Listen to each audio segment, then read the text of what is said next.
अस्सलाम वालेकुम। Lesson number 23, planning long reports. आपने अगर आपको किसी ने हायर किया, किसी ने ये बताया कि रिपोर्ट आपने तैयार करनी है, उस रिपोर्ट को तैयार करने के लिए जो जो आपने स्टेप्स लेने हैं या जो काम करना है वो चीज़ आपने इस लेक्चर में पढ़नी है। Steps of planning a report.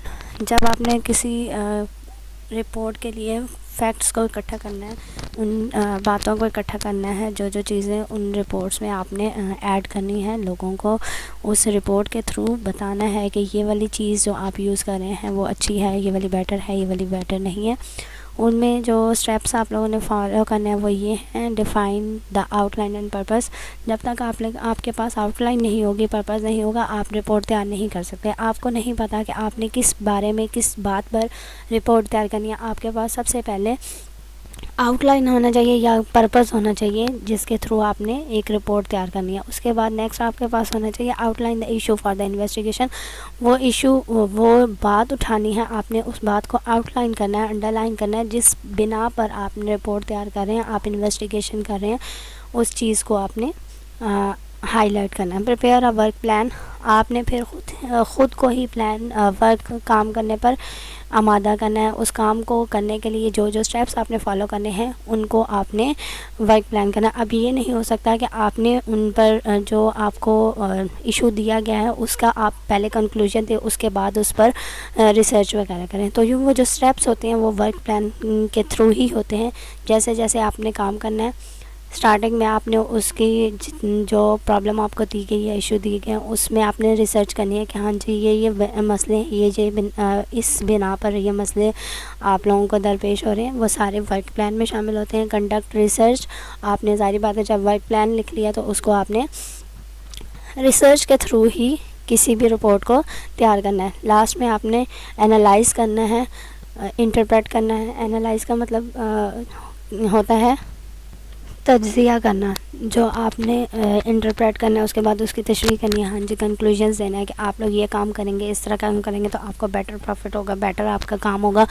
अगर आप लोग ये काम करेंगे तो आपको नुकसान होगा या आपका काम अच्छा नहीं होगा। डिफ़ाइनिंग द क्वेश्चंस। ये ज़ाहिर बात है, जब तक आप लोग अपने ही क्वेश्चंस को डिफ़ाइन नहीं करेंगे, आपकी रिपोर्ट जो है वो अच्छे तरीके से तैयार नहीं होगी। क्वेश्चंस क्या क्या हैं कि आपने उन इश्यूज़ को कितनी इंपॉर्टेंस देनी है, किस लिहाज पर कौन सा इशू होना चाहिए, आपके डिटर्मिनेशन कितनी है, उनको सॉल्व करने के जो सिचुएशंस हैं, जो तरीके हैं, वो आपने करने। ये चीज़ इतनी इंपॉर्टेंट नहीं है, इसको एक दफ़ा पढ़ लीजिएगा। डिफ़ाइनिंग द क्वेश्चंस का फर्स्ट आप लोग स्टेप कर लें, डेवलपिंग द स्टेटमेंट और पर्पस। आपने जो स्टेटमेंट को तैयार करना है, पर्पस को तैयार करना है, वो है purpose statement is a declarative sentence है, डिक्लेरेटिव सेंटेंस है। ये आपका एमसीक्यूज़ है। We summarise the specific topic and goals of the document, जिसने आपको ये बताना होता है कि आपका जो गोल्स है या जो आपके डॉक्यूमेंट हैं उनके स्पेसिफिक टॉपिक कौन सा है, डिक्लेयर करके लिख के बताना है आप लोगों ने। It is typically included in the introduction to give the reader an accurate and concrete understanding which the document will cover and what he या she can gain from reading. और ये एक्यूरेट भी होती है। स्टेटमेंट को आप लोग declare जब कर देते हैं वो एक्यूरेट भी होनी चाहिए और कंक्रीट भी होनी चाहिए, जिससे पता चलता है जो रीड कर रहा होगा आपकी रिपोर्ट, उसको आपके सारे जो पॉइंट्स जितने भी आपने लिखे हैं या आप जो समझाना चाह रहे हैं वो अच्छे से समझ आ जाएंगे। ये आपका क्वेश्चन लॉन्ग आ सकता है। What are the effective statement of purpose while writing a report. आपकी इफेक्टिव जो स्टेटमेंट्स हैं उसमें रिपोर्ट में क्या क्या होने चाहिए। नंबर 1 पॉइंट है स्पेसिफिक एंड प्रिसाइज। स्पेसिफिक होने चाहिए, जो चीज़ आपसे पूछी गई है वही आपने बतानी है। प्रिसाइज का मतलब भी वही चीज़ है कि आपने जो चीज़ आपको पूछी गई है वही आपने बतानी है, ना कोई नॉट जनरल होनी चाहिए, ब्रॉड भी नहीं होनी चाहिए। और ऑब्सक्योर का मतलब होता है गैर वाज़ेह, मतलब जो आपको चीज़ पूछी गई है उस बारे में आपने नहीं बताना। जो चीज़ आपको पूछी गई है आपने रिपोर्ट में वही कंक्लूड करनी है, वही आपने एलेबरेट करनी है, उससे हट के कोई भी बात नहीं करनी। कॉन्साइज सेकंड पॉइंट है। कॉन्साइज का मतलब ये है कि आपकी जो स्टेटमेंट है या सेंटेंस जो भी आप लोग लिख रहे हैं वो ज़्यादा नहीं होनी चाहिए, लेकिन उसमें आपकी सारी बात डिक्लेयर हो जाए, आप अपनी थोड़ी सी वर्डिंग में थोड़े से वर्ड्स यूज़ करके अपनी सारी बात को क्लियरिफाई कर दें। आगे लिखा हुआ उन्होंने 1 और 2 सेंटेंसेस, मतलब आपने सेंटेंस कम यूज़ करने, लेकिन आपकी बात जो है वो पूरी डिलीवर हो जानी चाहिए, पता लग जानी चाहिए कि आप क्या बात कर रहे हैं। नेक्स्ट पॉइंट आपका क्लियर है। क्लियर का मतलब क्या हुआ? नॉट वेग, एम्बिगुअस और कंफ्यूजिंग।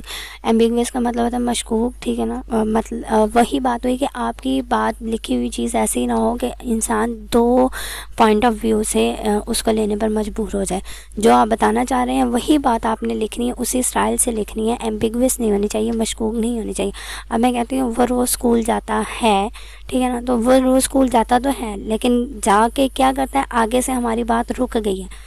तो ये चीज़ जो है हमें दो तरह की नहीं होनी चाहिए, एक ही बात होनी चाहिए, क्लियर होनी चाहिए। जो आप बात बता रहे हैं वही होगी, तो आपकी रिपोर्ट जो है अच्छे तरीके से वो होगी, रिपोर्ट तैयार होगी। लास्ट पॉइंट है आपका गोल ओरिएंटेड, मतलब आपने जो चीज़ बताई है वो आपका उस आउटकम से, उस चीज़ से मिलती जुलती हो जिसके थ्रू आप रिपोर्ट तैयार कर रहे हैं। For informational report you might phrase the statement of purpose by saying. आपने अगर इंफॉर्मेशनल रिपोर्ट देनी है, आप किसी को इंफॉर्मेशन दे रहे हैं उस रिपोर्ट के थ्रू, तो आपके पर्पस दो किस्म के होंगे। To summarise the extent of substance abuse among plant employees, ठीक है, ये पहला पर्पस। समराइज़ करना है मतलब आपने ख़ुलासा देना है कि वहाँ पर जितने भी एम्प्लॉय उनमें काम कर रहे हैं उनके साथ बदसलूकी तो नहीं हो रही है। जबकि आप एनालिटिकल रिपोर्ट जब तैयार कर रहे हैं तो आपका पर्पस जो है वो पर्पस चेंज हो जाएगा। To analyse the effects of employee substance abuse on productivity and product quality and recommended ways to counteract these effects. आपने यहाँ पर एनालिटिकल रिपोर्ट में तज्ज़िया करना है। आपने बताना है कि यहाँ पर जो एम्प्लॉय काम कर रहे हैं वो जो चीज़ प्रोड्यूस कर रहे हैं उसकी क्वालिटी में कोई डिफ़ॉल्ट तो नहीं आ रहा। अगर वो चीज़ प्रोड्यूस कर रहे हैं वो चीज़ ज़्यादा बना रहे हो और बता कम रहे हो अपने ऑर्गेनाइजेशन को, ये सारी चीज़ें पर्पसेस में आ जाती हैं। नेक्स्ट पॉइंट आपका जो है आउटलाइनिंग एंड ऑर्गेनाइजिंग रिपोर्ट। आपने आउटलाइन कैसे देनी है रिपोर्ट्स को, उसको ऑर्गेनाइज़ करने का तरीका क्या है, ये चीज़ आपकी बताई गई है इस टॉपिक में। इंफॉर्मेशनल रिपोर्ट्स में आपके 1 2 3 4 5 6 जो है सब फैक्ट्स के तौर पे रिपोर्ट्स तैयार करने में वो आपको बता रहे हैं कि आप कहाँ कहाँ से रिपोर्ट जो है तैयार कर सकते हैं। इंफॉर्मेशनल रिपोर्ट जो है इन ऑर्डर टू इम्पोर्टेंस से पता चल रहा है आपने उनकी इम्पोर्टेंस की वजह से उसको तरतीब देनी है कि आप किस लिहाज से उसको अपनी रिपोर्ट में दर्ज कर रहे हैं, रिपोर्ट में पेश कर रहे हैं।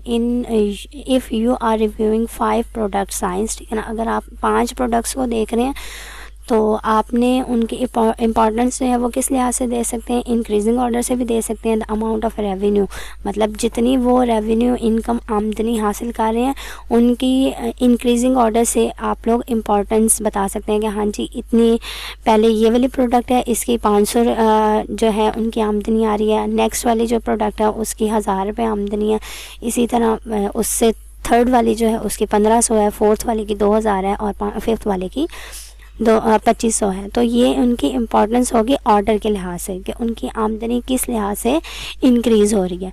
नेक्स्ट है sequentially. If you are studying a process present your information step by step. ये तो हर चीज़ में होती है, हमारी एक्चुअल लाइफ में भी यही बात होती है कि हमने सिक्वेंटली काम करना है। ये नहीं है कि हम अगर कोई काम स्टार्ट करें तो लास्ट से स्टार्ट करें, तो स्टेप बाय स्टेप करना पड़ता है। अगर आपको मैं यहाँ पे चाय की मिसाल दूँ तो ये नहीं हो सकता कि आपने जो है पहले कप में चाय डालनी है। सबसे पहले क्या है, आपने एक बर्तन लेना है, उसमें दूध वगैरह डाल के जिस तरह चाय बनानी है, उल्टे स्टेप से आप लोग नहीं चाय बना सकते। सीक्वेंस वाइज आपने चीज़ को लिखना होता है। क्रोनोलॉजी, नेक्स्ट आपका क्रोनोलॉजी है। When investigating a chain of events organise the study according to the event that happens first. Chronology जो है इवेंट्स के लिहाज से आपने रिपोर्ट का पेश करना है। मतलब ये हुआ कि अगर आप का कोई इवेंट है, मैं शादी का फंक्शन कह देती हूँ, शादी के फंक्शन में पहले आप लोग वलीमे को मेंशन नहीं कर सकते। सीक्वेंस वाइज क्या होगा कि पहले मेहंदी है, फिर बारात है, फिर वलीमा है, तो सीक्वेंटली क्रोनोलॉजी में आ जाएगा। Spatially if you are studying a physical object, study it left to right, top to bottom, inside और आउटसाइड। स्पेक्टली का मतलब क्या है कि आपने उस जो चीज़ आपने स्टडी कर रहे हैं, जिस चीज़ के बारे में आप रिपोर्ट ले रहे हैं, अगर तो वो फिज़िकल ऑब्जेक्ट है, आप उसको टच कर सकते हो, फील कर सकते हो, तो उसको आपने हर लिहाज से चेक करना है, उसकी लेफ़्ट, राइट, बॉटम, टॉप। अगर मैं आपको कहूँ कि आप वो ले लें, कीबोर्ड ही ले लें या कुछ और ले लें, कंप्यूटर ले लें, माउस ले लें, उसको आपने हर साइड से चेक करना है। इनको छोड़ के अगर गाड़ी का सबसे अच्छा है, अगर आपने कोई कार लेनी है तो उसको आप लोग हर साइड से चेक करेंगे, left, bottom, top, inside, outside, हर लिहाज से चेक करके अपनी जो है वो करेंगे, दिल को पाबंद करेंगे, हाँ जी ये वाली चीज़ अच्छी, ये वाली बुरी है, हमने लेनी है या नहीं। ज्योग्राफी जो है, if the location is important factor you study geographically. जारी बात है, अगर आपको किसी ऐसी रिपोर्ट का बनाने का कह दिया गया है कि वो जगह की है, लोकेशन की है, तो उसको आपने जियोग्राफिकली ही स्टडी करना है। Categorically, if you are asked to view several distinct aspects of a subject, you need to look at one category of a time, for example sales, profit or investment। Categorically क्या होगा कि आपने, अगर आपको कह दिया गया कि आपने इस सेल्स, इस जो आउटपुट है या आपकी फैक्ट्री एक चीज़ प्रोड्यूस कर रही है, उसकी सेल्स जो है उसके बारे में आपने रिपोर्ट बनानी है। एक नेक्स्ट बंदे को कह दिया कि आपने प्रॉफिट के लिहाज से बनानी है, तो ये चीज़ें आपने उसी कैटेगरी के लिहाज से बनानी है जिस लिहाज से आपको रिपोर्ट तैयार करने का कहा गया हो। एनालिटिकल रिपोर्ट में these reports offer both information and analysis. ये इतना ज़्यादा इम्पॉर्टेंट नहीं है, इसको रीड करना हुआ तो रीड कर लिया। द रूल ऑफ डिवीजन, ये बहुत ज़्यादा इम्पॉर्टेंट है। आपके टॉपिक, आपको जो रिपोर्ट बनाने के लिए दी गई है वो एटलीस्ट 2 पार्ट्स में डिवाइड होनी चाहिए। मतलब आपने जो रिपोर्ट तैयार की है वो आपकी ज़्यादा से ज़्यादा 2 पार्ट्स में होनी चाहिए, इससे ज़्यादा डिवीज़न नहीं होनी चाहिए। आप जो बात बता रहे हैं उनको 2 पार्ट्स में ही कंक्लूड करके आंसर देंगे। Choose a significant and useful basis of guiding principal for division. और ये सबसे अहमियत की हामिल है कि आपने जो बात की है उसमें ये होनी चाहिए कि आपका पहला पार्ट जो है वो बेसिक बताए कि आपने ये रिपोर्ट लिखी है, इसमें ये चीज़ आपने जो है यूज़ देखी हैं, इसमें ये वाली गलत है। लेकिन आपने जो सेकंड पार्ट है उसमें आपने बताना है कि आप ये काम करोगे, इतनी चीज़ आप यूज़ करोगे या आप लोग ऐसा करोगे तो आपको अच्छी तरह से रिज़ल्ट मिलेगा। अच्छा जी, preparing a preliminary outline. Preliminary का मतलब होता है इब्तदाई। आपने अगर कोई चीज़, कोई रिपोर्ट लिखनी है तो आपके पास एक आउटलाइन होती है जिस लिहाज से आपने चीज़ को लिखना होता है। First step of planning report, सबसे पहला जो स्टेप है वो प्रीलिमिनरी आउटलाइन है कि आप लोग अपने जो बात है वो किस अंदाज से लिख रहे हैं। अब जो प्रीलिमिनरी आउटलाइन है वो 2 किस्म की होती हैं, अल्फ़ा न्यूमेरिक सिस्टम और डेसिमल सिस्टम। अल्फ़ा न्यूमेरिक नाम से पता चल रहा है कि आप लोग उसमें लेटर्स भी यूज़ कर सकते हैं, नंबर्स भी यूज़ कर सकते हैं, पंक्चुएशन मार्क्स भी होंगे और मैथमेटिकल ऑर्डर भी होगा। ये देखें, अगर आपको मैं यहाँ पे कहूँ कि आपने 2 बातें की हैं, जैसे कि उन्होंने कहा था ऊपर कि आपने 2 पार्ट्स में अपनी रिपोर्ट को तैयार करना है, तो 2 पार्ट्स में उन्होंने रिपोर्ट को तैयार कर दिया।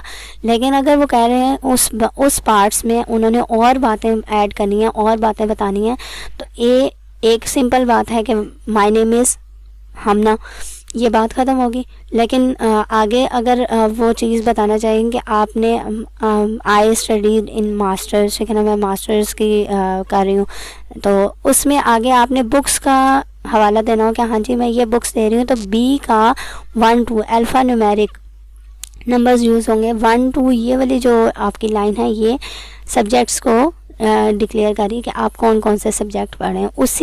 उसी पॉइंट को आप दोबारा से एलेबरेट करोगे तो वो आपका 1-2 मार्क्स आ जाएंगे, मतलब शो होगा।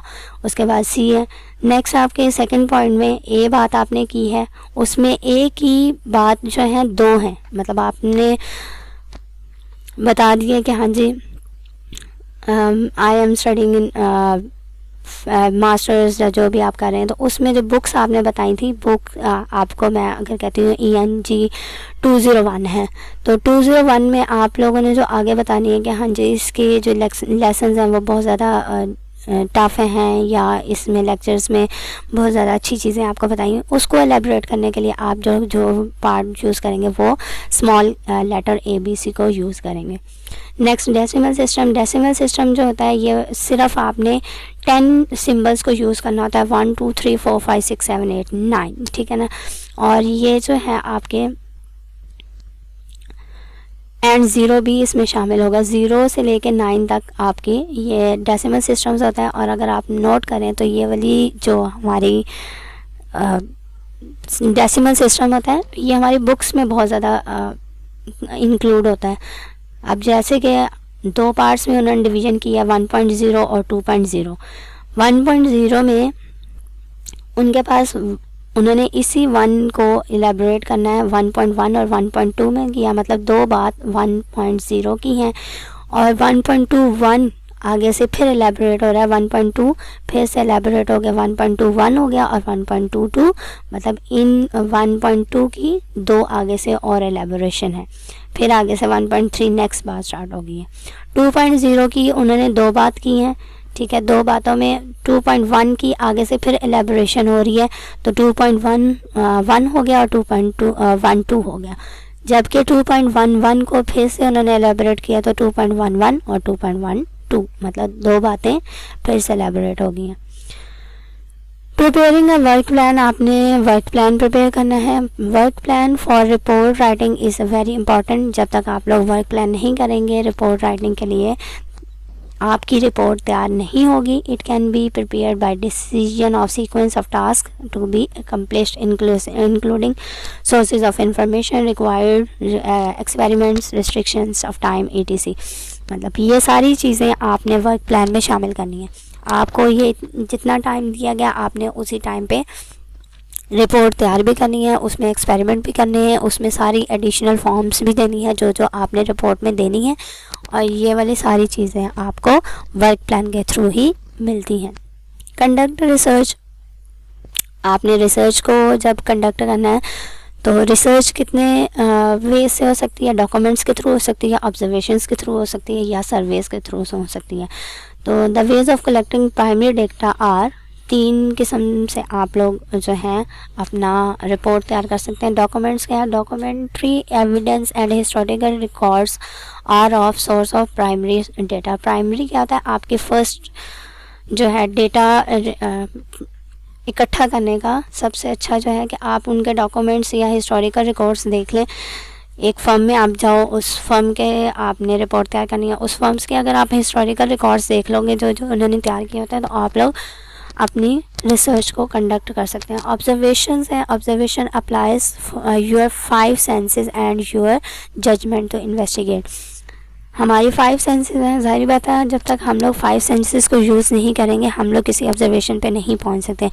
अगर मैं कहूँ कि हमने एक फर्म में जाना है, फैक्ट्री में जाना है जहाँ केक प्रोड्यूस हो रहा है, जब तक आप 5 सेंसेस यूज़ नहीं करोगे, आप अगर देखोगे और उसको टेस्ट नहीं करो, शायद उसका टेस्ट बुरा हो जाए और देखने में वो बहुत ज़्यादा अच्छा लग रहा हो, और शायद अगर आप देख भी लेते हो, टेस्ट भी कर लेते हो, तो जो है उसकी कोई ना कोई चीज़ ऐसी रहेगी हो जो आप लोग ऑब्जर्व करने में पीछे रह गए हो। It involves taking organised notes, और इनको जो है जाहिर बात है आपने हर चीज़ को इक्वली देखना होता है। Observations provide your insight about specific people, events or local. Observation आपकी पीपल्स के थ्रू भी हो सकती है, इवेंट्स के थ्रू भी हो सकती है, और ये सारी चीज़ें ऑब्जर्वेशन में शामिल होती हैं। सर्वेस, आपने सर्वेस करनी है। Often the best way to obtain primary data is to ask people who have relevant experience and opinions. सबसे जो बेस्ट तरीका है वो ये है कि आप लोग सर्वेस करें। जिन लोगों ने इन आपके रिपोर्ट तैयार करने का जो मसला है उस चीज़ों में हिस्सा लिया हुआ है, एक्सपीरियंस किया हुआ है, उनसे आप जाके पूछेंगे हाँ जी ये हमने रिपोर्ट तैयार करनी है, हम इस मसले पर बात कर रहे हैं, आपका इस बारे में क्या राय है। A farmer survey is a way of finding out what a cross section of people think about something. और ज़ाहिर बात है जब आप लोगों से काफ़ी लोगों से एक चीज़ जब पूछोगे तो आपको खुद ही अंदाज़ा हो जाएगा कि कौन सी बात आप किस बात को जो है एग्री कर सकते हैं, किस बात के साथ अपनी रिपोर्ट को तैयार कर सकते हैं। Analyse and interpret data, draw conclusions and development recommendation. Last में आपने उनको कंक्लूजन बतानी है कि हाँ जी मैंने ये रिपोर्ट तैयार कर ली है, इसमें मुझे ये कंक्लूजन नज़र आई है। आप अपनी रिपोर्ट को तैयार करके उनको पेश कर देंगे।